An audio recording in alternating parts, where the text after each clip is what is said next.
آدمی جو ہے دو چیزوں کا مرکب ہے، ایک مادی وجود جو اس کا جسم ہے جو مٹی سے بنا ہے، اور ایک اللہ تعالیٰ کی طرف سے جو روح پھونکی گئی ہے اور جس کی وجہ سے اس کی اہمیت اتنی بڑھ گئی ہے۔ اور یہ بھی یاد رکھیے کہ جو جسم مٹی سے بنا ہے اس کی تقویت کے لیے، اس کے پرورش کے لیے اللہ تعالیٰ نے جو رزق دیا ہے وہ بھی کہاں سے آتا ہے؟ زمین سے آتا ہے۔ اور جو ہمارا دوسرا وجود ہے، روحانی وجود ہے، چونکہ روح ہے اور جو اللہ کی طرف سے آئی ہے، اس کو بھی غذا کی ضرورت ہے، اور یہ غذا کہاں سے ملتی ہے؟ اللہ تعالیٰ کے کلام سے۔ تو جس طریقے سے کھانا آدمی نہیں کھائے تو کمزور ہو جاتا ہے، اسی طریقے سے انسان کا روحانی وجود کمزور ہو جاتا ہے جب وہ اللہ کے کلام سے غافل ہو جاتا ہے۔ الحمدللہ نحمدہ ونستعینہ ونستغفرہ ونؤمن به ونتوکل علیہ ونعوذ باللہ من شرور انفسنا ومن سیئات اعمالنا من یهد اللہ فلا مضل له ومن يضلله فلا هادي له واشهد ان محمدا عبده ورسوله اما بعد قال الله تبارك وتعالى في القرآن المجيد اعوذ بالله من الشيطان الرجيم بسم الله الرحمن الرحيم وإذ قال ربك للملائكة إني جاعل في الأرض خليفة۔ السلام علیکم ورحمۃ اللہ وبرکاتہ۔ مصلیان اکرام،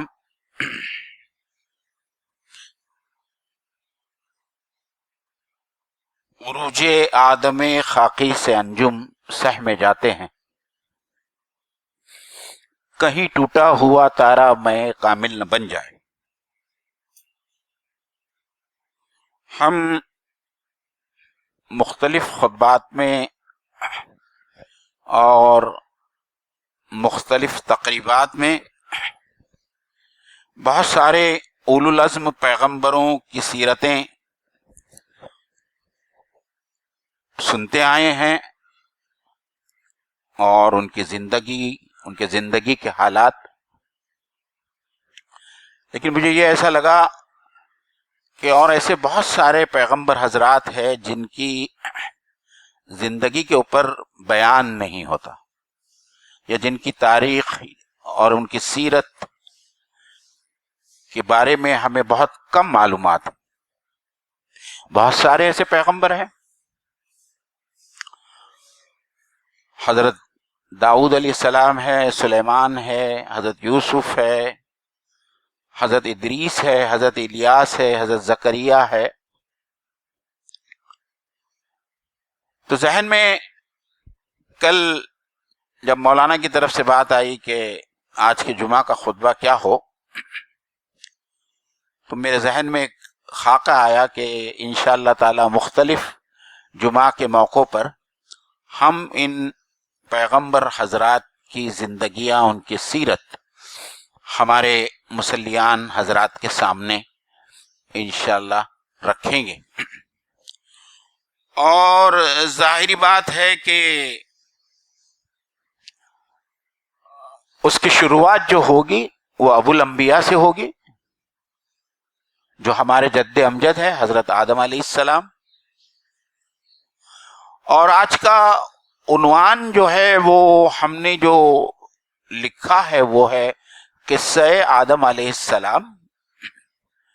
تو ایک بات جو میں وضاحت کرنا چاہوں گا کہ عربی زبان میں قصہ الگ ہوتا ہے اور اردو زبان میں قصے کا مفہوم کچھ اور ہوتا ہے۔ اردو زبان میں عام طور پر جب ہم قصہ کہتے ہیں تو قصے سے مراد کہانی ہوتی ہے، یہ کہانی فرضی بھی ہو سکتی، لیکن عربی زبان میں اور خاص طور پر قرآن مجید میں جو قصص آئے ہیں، جو قصے آئے ہیں، اس کی معنی یہ ہوتی ہے کہ حقیقت واقعہ کو اس طریقے سے بیان کرنا جس طریقے سے وہ ہوا ہے۔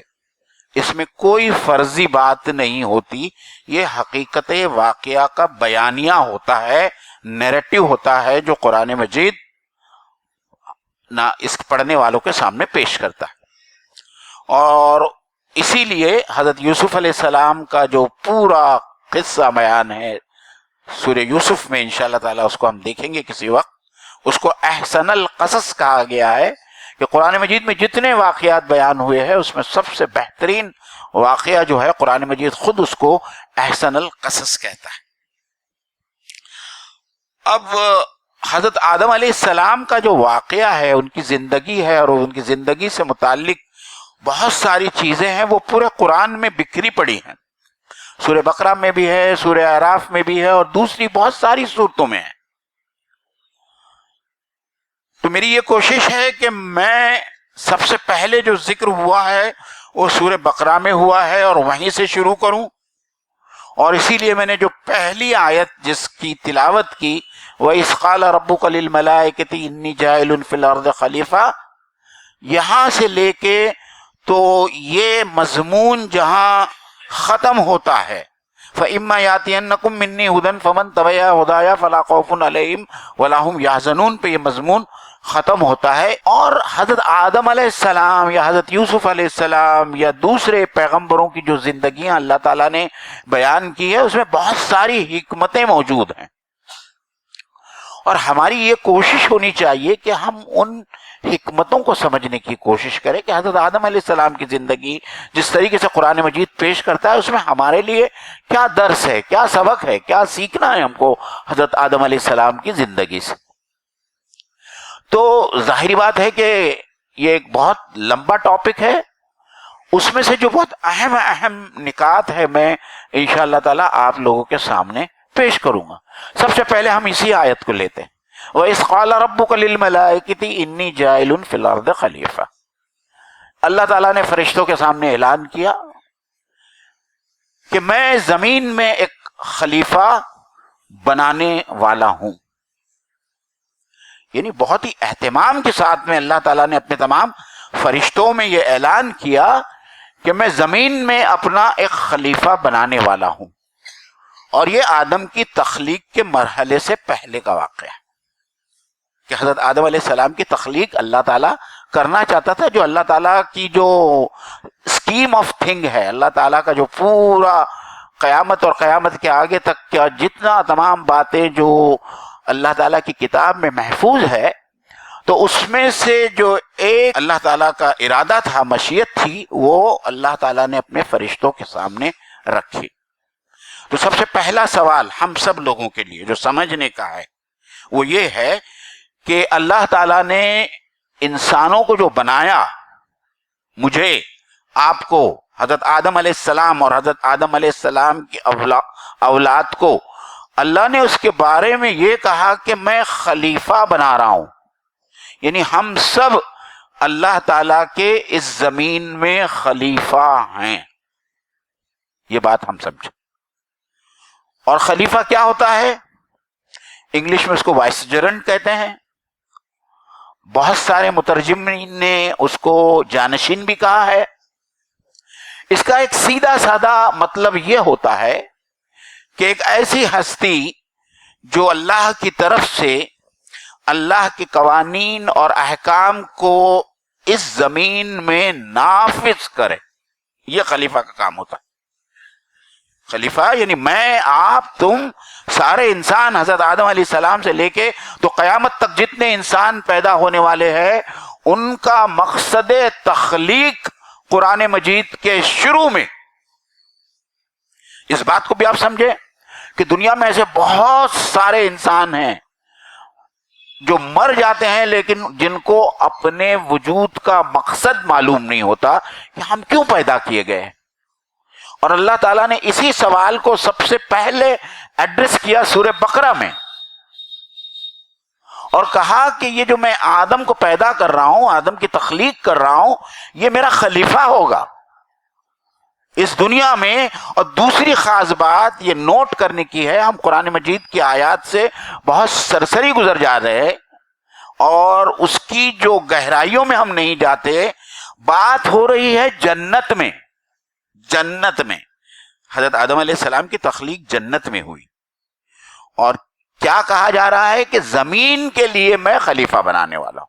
یعنی اللہ تعالیٰ کی اسکیم آف تھنگز میں یہ آلریڈی طے تھا کہ حضرت آدم علیہ السلام اور حوا اور ابلیس کو جنت سے نکالا جائے گا اور وہ زمین میں آئیں گے، تو جو ہم کو خلیفہ بنایا گیا ہے وہ زمین کے لیے خلیفہ بنایا گیا ہے. اس بات کو بھی سمجھے. اس ایک چھوٹی سی آیت کے ٹکڑے میں یہ تمام باتیں پنہا ہیں. تو دوسری بات یہ کہ ہم کو جنت میں پیدا کیا گیا حضرت آدم علیہ السلام کو، اور پیدا اس لیے کیا گیا کہ ہم کو اللہ تعالی دنیا میں ایز اے خلیفہ بھیجنا چاہتا تھا. اب دوسری بات، یہاں ایک بات جو خاص طور پر ہمارے نوجوان ہے ان لوگوں سے میں مخاطب ہو کر کہنا چاہتا ہوں کہ آج جس بات کا بہت زیادہ ہم لوگوں کو شعور ہوتا ہے اور اس کے لیے بہت ساری کوششیں ہوتی ہے، اور وہ سب کوششیں اس بات کی ہوتی ہے کہ میں جب پیدا ہوں گا تو میں جب پڑھوں گا لکھوں گا تو میرا کریئر کیا ہوگا، میں کیا بنوں گا، میں ڈاکٹر بنوں گا، میں انجینئر بنوں گا، میں سائنسداں بنوں گا. تو اس آیت سے ایک بات جو ہم کو سمجھنی چاہیے کہ اللہ تعالیٰ نے ہمارا بنیادی کریئر پہلے سے ہی طے کر دیا ہے، اور وہ ہے اللہ تعالیٰ کا خلیفہ. یہ ہمارا بنیادی مقصد ہے، یہ ہمارا بنیادی مقصد حیات ہے. اور اس کے علاوہ انسان جو کچھ بننا چاہتا ہے، وہ ڈاکٹر بننا چاہتا ہے، وہ انجینئر بننا چاہتا ہے، وہ سائنسداں بننا چاہتا ہے، یہ اس کا سیکنڈری کریئر کا آپشن ہے. تو آپ اگر ڈاکٹر اور انجینئر تو بن جاتے ہیں، وکیل تو بن جاتے ہیں، اور سائنسداں تو بن جاتے ہیں، لیکن خلافت علی الارض کی جو ذمہ داری اور جو تمہارا ہمارا پہلا کریئر ہے، جو مقصد حیات ہے، وہ اگر پورا نہیں کرتے تو ہم اپنے زندگی کے مقصد میں ناکامیاب ہیں.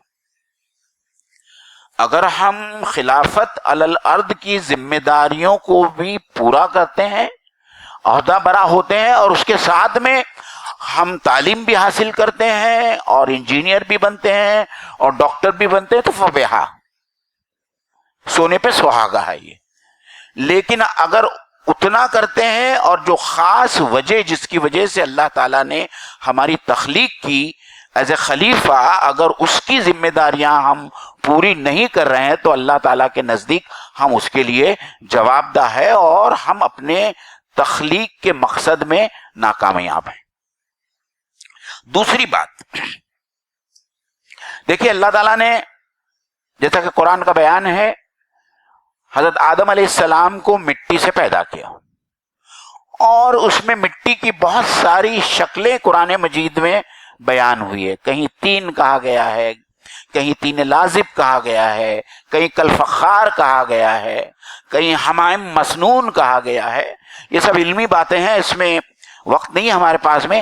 یہ مٹی اور پانی کو ملانے کے بعد میں جو مختلف اس کی کیفیتیں یا مختلف حیتیں اور اس کے مختلف فارمز ہوتے ہیں، اس کا بیان ہے. لیکن ایک بات طے ہے کہ انسان کو مٹی سے بنایا گیا ہے. اس کا مطلب یہ ہے کہ مٹی کے اندر جو اجزاء ہوتے ہیں، اس کے جو عناصر ہوتے ہیں، ان عناصر سے اللہ تعالیٰ نے ہمارے جسم کی تخلیق کی ہے. تو یہ تو ہمارا مادی وجود ہے. لیکن اس میں جو خاص بات بعد میں شامل ہوئی وہ یہ ہے کہ وَنَفَخْتُ فِيهِ مِن رُوحِي فَقَعُوا لَهُ سَاجِدِينَ. جب میں اس میں اپنی روح پھونک دوں، اللہ تعالیٰ فرشتوں سے بیان کرتا ہے، تو تم اس کو سجدہ کرنا.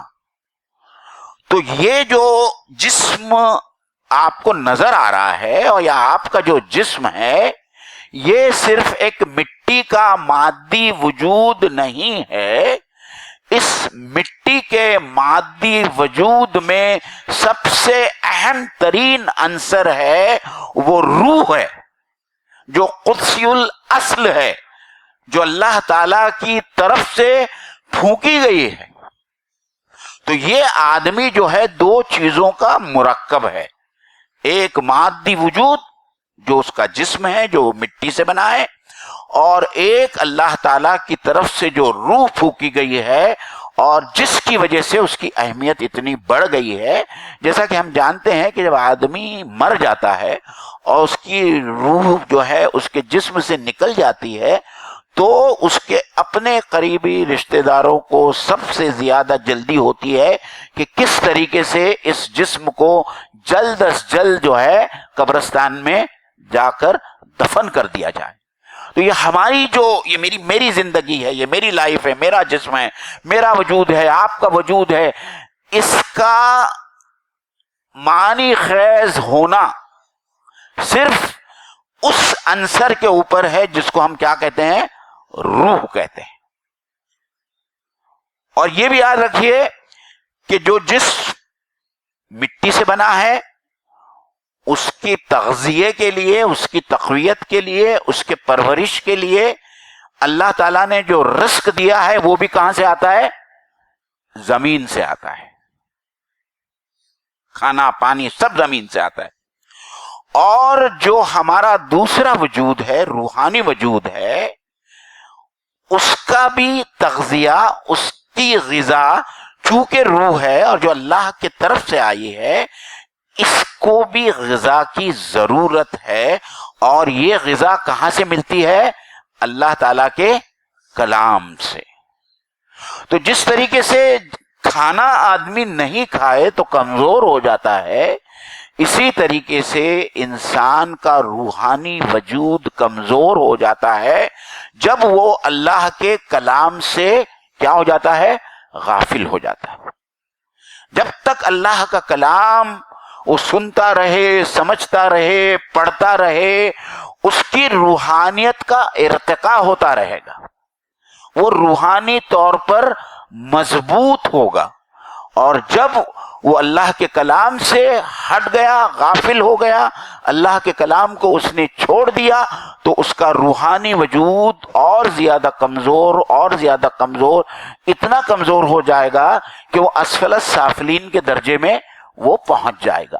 تو یہ دوسری بات ہے جو بہت اہم ہے حضرت آدم علیہ السلام کے بارے میں. تیسری بات، اللہ تعالیٰ جو ہے بعد میں اللہ تعالیٰ کہتا ہے فرشتوں کے اور اللہ تعالیٰ کے درمیان جو مکالمہ ہے میں اس میں نہیں جانا چاہتا. اللہ تعالیٰ کہتا ہے وَعَلَّمَ آدمَ، ہم نے حضرت آدم علیہ السلام کو تمام اسماء کا علم دیا.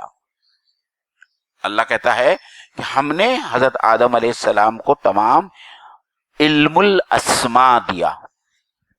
ہم تفسیر میں نہ جاتے ہوئے اس کو اس طریقے سے سمجھیں کہ اللہ تعالیٰ نے جو علم حضرت آدم علیہ السلام کو دیا اور جس کی وجہ سے ان کی فوقیت جو ہے فرشتوں پر ہوئی، وہ اس علم کے باعث ہے کہ اللہ تعالیٰ نے آدم علیہ السلام کو تمام چیزوں کا علم دیا، اس کے نام، اس کے خواص، اس کے ترکیبات، اس کے کیا استعمالات ہو سکتے ہیں. ظاہری بات ہے کہ فرشتے اللہ تعالیٰ کے روبوٹس ہیں، ان کا کوئی اختیار نہیں ہے. اختیار تو حضرت انسان کو دیا گیا تھا کیونکہ اس کو دنیا میں خلیفہ بننا تھا. تو اللہ تعالیٰ نے خلیفہ کو دنیا میں بھیجنے سے پہلے خلافت کے لیے جس علم کی ضرورت تھی وہ تمام علوم جو ہے اللہ تعالیٰ نے جنت میں حضرت آدم علیہ السلام کو دیے. اور بات یہاں ختم نہیں ہوئی. دنیا میں بھیجنے سے پہلے حضرت آدم علیہ السلام کے لیے اللہ تعالیٰ نے، حالانکہ جنت میں تھے، جہاں نہ کوئی غم ہے، نہ کوئی درد ہے، نہ رنج ہے، نہ خوف ہے، لیکن اس کے باوجود بھی اللہ تعالیٰ نے ان کو وہاں کمپنی دینے کے لیے ایک بیوی عطا کی جو حضرت حوا تھی. یعنی یاد رکھیے کہ ہماری جو شریک حیات ہوتی ہے، جو بیوی ہوتی ہے، اس کے بغیر جنت کی زندگی میں بھی آدمی جو ہے اس کے لیے جو ہے ایک بہت بڑا خلا باقی رہ جاتا ہے. تو دنیا کی زندگی میں تو بیوی کا اور شریک حیات کا ہونا کتنا ضروری ہے. اور اسی لیے اللہ کے رسول صلی اللہ علیہ وسلم نے یہ بھی کہا کہ جو نکاح نہیں کرے گا فمن رغب عن سنتی فلیس منی، جو میری اس نکاح کی سنت سے ہٹ جائے گا وہ مجھ میں سے نہیں ہے، اس لیے کہ عورت جو ہے ہماری شریک حیات ہوتی ہے، جب جنت میں اس کی ضرورت تھی تو اس دنیا میں اس کی لامحالہ اس سے زیادہ ضرورت ہے۔ تو حضرت آدم علیہ السلام اور حضرت حوا سے اللہ تعالیٰ نے یہ کہا کہ تم دونوں جنت میں رہو، جہاں چاہو رہو، جو چاہو کھاؤ، فلا تقربوا هذه الشجرة فتكون من الظالمین۔ اللہ تعالیٰ نے کہا کہ جنت میں جو کھانا ہے وہ کھاؤ، صرف یہ ایک پھل ہے، ایک درخت ہے، اس کا پھل تم کو نہیں کھانا ہے۔ تو حضرت آدم علیہ السلام کو اور حضرت حوا کو ایک امتحان سے گزارا گیا، ایک آزمائش سے گزارا گیا۔ آپ سوچئے کہ اس آزمائش سے اللہ تعالیٰ نے حضرت آدم علیہ السلام کو کیوں گزارا؟ اس لیے کہ اللہ تعالیٰ جانتا تھا کہ جب دنیا میں بھیجے جائیں گے تو حضرت آدم علیہ السلام اور ان کی پوری ذریت کو شیطان اور شیطان کی ذریت حق سے ہٹانے والی ہوگی، گمراہی کی طرف لے کر جانے والی ہوگی۔ تو کس طریقے سے یہ ایک پورا موک ریہرسل تھا، ڈریس ریہرسل تھا، جس طریقے سے ڈرامہ سٹیج پر کرنے سے پہلے اس کی ریہرسل کی جاتی ہے، اللہ تعالیٰ نے اپنے پہلے نبی اور اپنے پہلے انسان اور اس کی بیوی کو وہ ریہرسل کرائی کہ دنیا میں جا کر تم کو اس اپنے ازلی دشمن سے سابقہ پڑھنے والا ہے، اور نہ صرف وہ ہوگا، اس کے ساتھ میں اس کی پوری ذریت اور اس کی پوری ٹیم ہوگی۔ اب یہاں ایک خاص بات یہ ہے کہ قرآن مجید میں کہیں بھی اس درخت کی نشاندہی نہیں کی گئی کہ وہ گیہوں تھا یا جو تھا یا وہ سیب تھا۔ اللہ تعالیٰ نے اس بات کو مخفی رکھا ہے۔ ہم اس بات کو سمجھیں کہ اللہ تعالیٰ چاہتا تو وہاں بتا سکتا تھا کہ وہ جو کا دانہ تھا یا گیہوں کا دانہ تھا یا سیب تھا، لیکن اللہ تعالیٰ نے یہ نہیں کہا۔ ہم کو سمجھنا یہ ہے کہ اللہ تعالیٰ نے جنت میں ایک چیز کا حکم دیا کہ اس چیز سے تم کو رکنا ہے، باقی کی تمام چیزیں تمہارے لیے جائز ہے، حلال ہے۔ اسی طریقے سے دنیا کے اندر بھی جو ہے اللہ تعالیٰ نے تمہارے لیے کچھ چیزیں حلال قرار دی ہے، کچھ چیزیں تمہارے لیے حرام قرار دی، تو جائز ہے اور ناجائز ہے۔ اور اللہ تعالیٰ صرف یہی چاہتا ہے کہ ہم جائز اور حلال چیزوں سے استفادہ کریں، اس کو کھائیں، اس کو استعمال کریں، اور حرام چیزوں سے ہم بچیں۔ اب یہ حرام چیزیں مختلف شکلوں میں ہو سکتی ہیں، اور اسی سے روکنے کا یا اسی سے رکنے میں حضرت آدم کا امتحان ہے۔ جس چیز کو حرام کیا گیا ہے، جس چیز سے منع کیا گیا ہے، اسی چیز سے رکنے میں جو ہے حضرت آدم کا امتحان ہے، میرا امتحان ہے، آپ کا امتحان ہے۔ اور میری کمزوری الگ ہو سکتی ہے، آپ کی کمزوری الگ ہو سکتی ہے، اس شخص کی کمزوری الگ ہو سکتی ہے، ہر شخص کے لیے آزمائش الگ الگ ہو سکتی ہے۔ کسی کی کمزوری پیسہ ہوتا ہے، کسی کی کمزوری شہرت ہوتی ہے، کسی کی کمزوری طاقت اور اقتدار ہوتا ہے، کسی کی کمزوری جو ہے عورت ہوتی ہے۔ اس کمزوری سے بچ جانا اور وہاں اللہ تعالیٰ کے حکم پر عمل کرنا، جبکہ شیطان اور شیطان کی پوری ذریت ہمیں اس بات پہ اکساتی ہے، جس طریقے سے شیطان نے حضرت آدم کو وہاں جنت میں اکسایا۔ کیا کہا کہ میں اللہ کی قسم کھا کر کہتا ہوں کہ میں تمہارے خیر خواہوں میں سے ہوں، اور جس درخت سے تم کو منع کیا گیا ہے، جس پھل سے تم کو منع کیا گیا ہے، یہ وہ پھل ہے کہ جس کو تم کھاؤ گے تو تم ہمیشہ ہمیشہ کے لیے جنت میں رہنے والے بن جاؤ گے یا تم فرشتہ بن جاؤ گے۔ حضرت آدم علیہ السلام بھول گئے کہ کیا وعدہ کیا تھا انہوں نے، اور وہ پھل کھا بیٹھے۔ تو پھر اللہ تعالیٰ نے کہا کہ اے آدم تم سے جس بات سے منع کیا گیا تھا اور تمہیں کہا جا رہا ہے آج بھی کہ یہ جو ابلیس ہے جس نے تمہیں سجدہ کرنے سے انکار کر دیا تھا یہ تمہارا دشمن ہے. حضرت آدم علیہ السلام کو افسوس ہوا، ندامت ہوئی، تو اللہ تعالیٰ کے سامنے بڑا استغفار کیا. اب یہاں پہ ہمارے لیے بھی ایک نصیحت ہے اس کے اندر. آدم اور ابلیس کے کردار میں دو چیزیں جو سامنے نظر آتی ہے اس کو یاد رکھیے. ایک طرف ابلیس ہے شیطان، دوسری طرف آدم ہے. شیطان نے اللہ کا حکم ماننے سے انکار کر دیا. سب سے پہلی بات کہ اس نے آدم علیہ السلام کو سجدہ نہیں کیا اور پھر اس کے اوپر غرور کیا. اس کو کوئی ندامت نہیں ہوئی، اس نے کوئی استغفار نہیں کیا، بلکہ اس نے اللہ تعالیٰ سے یہ مہلت مانگی کہ اے اللہ تعالیٰ قیامت تک کے لیے تو مجھے مہلت دے، میں تیرے بندوں کو اسی طریقے سے اکساتے رہوں گا، پھسلاتے رہوں گا، گمراہ کرتے رہوں گا. اس کے برعکس حضرت آدم علیہ السلام کی سنت یہ ہے، ہمارے باپ کی سنت یہ ہے کہ جب ان کو غلطی کا احساس ہوا تو انہوں نے اللہ تعالیٰ کے سامنے مغفرت کی، استغفار کیا. ربنا ظلمنا انفسنا وان لم تغفر لنا وترحمنا لنکونن من الخاسرین. یہ دعا ہے جو سورہ اعراف میں اللہ تعالیٰ نے بتائی ہے، جو اللہ تعالیٰ کی طرف سے یہ کلمات ان کو ملے، اللہ تعالیٰ نے ان کو معاف کیا. اور پھر اللہ تعالیٰ نے کہا قُلْنَا اهْبِطُوا مِنْهَا جَمِيعًا فَإِمَّا يَأْتِيَنَّكُم مِّنِّي هُدًى فَمَن تَبِعَ هُدَايَ فَلَا خَوْفٌ عَلَيْهِمْ وَلَا هُمْ يَحْزَنُونَ.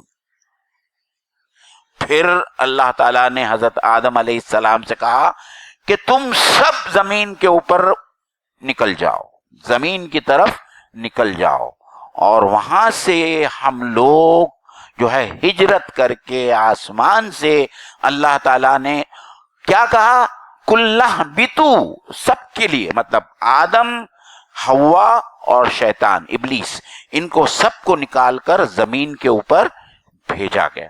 اور اس کے بعد میں ہم سب لوگوں کے لیے ایک بہت اہم ہدایت جو ہے اللہ تعالیٰ نے وہاں لکھی ہے. کیا لکھی ہے؟ فَإِمَّا يَأْتِيَنَّكُم مِّنِّي هُدًى، اگر تم تک پہنچے میری ہدایت. کیا کہتا ہے اللہ تعالیٰ؟ فَإِمَّا يَأْتِيَنَّكُم مِّنِّي هُدًى فَمَن تَبِعَ هُدَايَ، جس نے میری اس ہدایت کی پیروی کی تو اس کے لیے نہ ہی کوئی غم ہوگا نہ ہی اس کے لیے کوئی رنج ہوگا. تو یہ ہدایت کیا ہے میرے بھائی؟ یہ ہدایت کیا ہے؟ یہ وہ وہاں پڑی ہوئی ہے، وہاں یہ ہمارے گھروں میں ریشم کے جزدانوں میں لپٹی ہوئی ہوتی ہے. یہ ہے ہدایت، دوسری کوئی کتاب نہیں ہے، کوئی کتاب نہیں. کتنی خوشنما نظر آئے، اس کا نام کتنا ہی خوشنما ہو، اس میں ہدایت نہیں ہے. اس سے ہدایت نہیں ملنے والی، اس سے انسانوں کی اصلاح نہیں ہونے والی. اللہ کا کلام، اللہ کہہ رہا ہے کہ جب میرے طرف سے ہدایت آئے، میرے طرف سے ہدایت آسمانی کتاب کی شکل میں، چاہے وہ تورات ہو، چاہے وہ انجیل ہو، چاہے وہ زبور ہو، چاہے وہ قرآن مجید ہو، اس کو سمجھنا ہے، اس کو پڑھنا ہے، اس کے اوپر عمل کرنا ہے، تب جا کر اصلاح ہوگی. آج دنیا پریشان کیوں ہے؟ آج دنیا میں یہ فساد کیوں برپا ہے؟ دنیا میں اس لیے فساد برپا ہے، اس لیے خوریزی ہے، اس لیے آگ لگی ہوئی ہے کہ اللہ تعالی کا جو نظام ہے، اللہ تعالیٰ کے جو احکام ہے، اللہ تعالیٰ کی دی ہوئی جو شریعت ہے، اس شریعت کا نفاذ جن لوگوں کو سپرد کیا گیا تھا، جن لوگوں کو یہ کام دیا گیا تھا، اس کام سے وہ غافل ہو گئے، انہوں نے اس کام کو کرنے سے چھوڑ دیا. اس لیے آج دنیا کے اندر نہ شانتی ہے، نہ چین ہے، نہ سکون ہے، نہ خوشحالی ہے، نہ فارغ البالی ہے، کچھ نہیں ہے. اور اس کے سب سے بڑے مجرم وہ ہے جو اہل کتاب ہے. اہل قرآن نے. یہ ہمارے پاس میں اللہ تعالیٰ نے محمد عربی صلی اللہ علیہ وسلم کے ذریعے ہمیں بھیجا ہے یہ قرآن مجید، نہ صرف ہمارے لیے بلکہ ساری دنیا کے انسانوں کے لیے. لیکن ہمارا المیہ یہ ہے کہ نہ ہم پڑھتے ہیں نہ سمجھتے ہیں. جو سمجھنے کی کوشش کرتے ہیں ان کو یہ کہتے ہیں کہ تم قرآن مجید سمجھنے کی کوشش کرو گے تو گمراہ ہو جاؤ گے، نعوذ باللہ من ذالک. یعنی اللہ کی کتاب پر اس سے بڑا کوئی بہتان نہیں ہو سکتا. جو لوگ یہ کہتے ہیں کہ جو لوگ قرآن مجید کو ترجمے اور تفسیر کی مدد سے پڑھنے کی کوشش کریں گے وہ گمراہ ہو جائیں گے، اس سے بڑا بہتان کچھ نہیں ہو سکتا. میں نہیں سمجھتا کہ وہ اللہ کی بارگاہ میں کیا جواب دیں گے اور اللہ کو کیسا فیس کریں گے. آج دنیا میں ہزاروں غیر مسلم قرآن مجید کا ترجمہ اور تفسیر پڑھ کر مسلمان ہو رہے ہیں، اسلام قبول کر رہے ہیں. ترجمہ پڑھ کے انگریزی میں، جرمنی میں، فرانسیسی میں مسلمانوں کی سیرت سے وہ متاثر ہو کر اسلام قبول نہیں کر رہے ہیں، قرآن مجید کو پڑھ کر اور سمجھ کر وہ مسلمان ہو رہے ہیں. اور یہ ہمارا بڑا المیہ ہے کہ جس کو نہ صرف یہ کہ خلیفۃ اللہ کا کردار ادا کرنا تھا، نہ کہ یہ اس کو خیر امت کا کردار ادا کرنا تھا. کنتم خیر امت اخرجت للناس تأمرون بالمعروف وتنہون عن المنکر، کہ تم وہ بہترین امت ہو، بہترین امت ہو جس کو میں نے نکالا ہے. اللہ کہہ رہا ہے، اللہ میں نے بنایا ہے اس امت کو. کس لیے بنایا ہے؟ کہ وہ خیر کی، اچھائی کی دعوت دے اور برائی سے لوگوں کو روکے.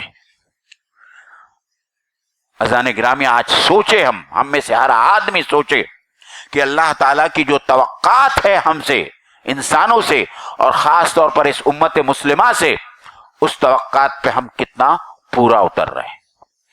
اللہ تعالیٰ سے میں صرف یہی دعا کروں گا کہ اللہ تعالیٰ ہم کو توفیق دے کہ ہم کو جس مقصد کے لیے اللہ تعالیٰ نے چنا ہے، بہت ہی چنا ہوا گروپ ہے یہ، بہت ہی منتخب جماعت ہے یہ مسلمانوں کی. اور اللہ تعالیٰ نے جس کام کے لیے چنا ہے، اللہ تعالیٰ سے وہی دعا ہے کہ اللہ تعالیٰ ہم کو توفیق دے کہ ہم اس کام کے اوپر، اور جس کام کے لیے بنائے گئے اور بھیجے گئے ہیں اس کے اوپر ہم عمل کریں. وآخر دعوانا ان الحمد للہ رب العالمین. السلام علیکم ورحمۃ اللہ وبرکاتہ.